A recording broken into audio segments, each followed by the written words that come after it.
ভাৰতবৰ্ষত দুটা বস্তু প্ৰায়ে একে। আপোনালোকে এবাৰ লক্ষ্য কৰি চাবচোন। এক নম্বৰটো হৈছে নিৰ্বাচনৰ সময়ৰ জনপ্ৰতিনিধিজন।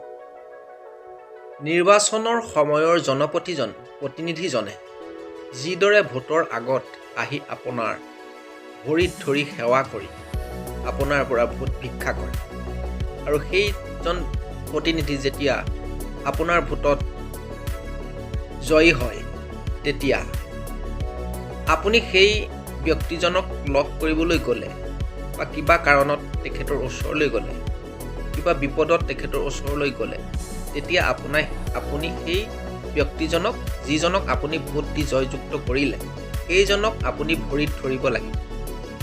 আৰু ২ নম্বৰটো হৈছে আপোনাৰ পৰা ধাৰলৈ টকা বিচাৰি অহা ব্যক্তিজন।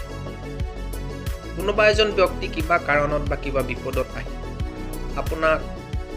আপোনাৰ পৰা টকা ধাৰে খোজে, তেতিয়া আপোনাৰ ভৰিত ধৰি বা কৰি আপোনাৰ পৰা টকা ধাৰলৈ লয়। যেতিয়া আপুনি সেই মানুহজনক টকা ধাৰলৈ দিয়াৰ পাছত তেখেতৰ যেতিয়া কামটো হৈ যায়, তেতিয়া টকা ঘূৰাই দিয়াৰ সময়ত তেখেতৰ ভৰিত আপুনি টকা ধাৰলৈ দিয়াজন তেখেতৰ ভৰিত ধৰিবলগীয়া হয়। কথাটো এবাৰ মন কৰি চাবচোন। দুইটা বস্তু একেই নহয়নে বাৰু? কথাটো অলপ মন কৰি চাব।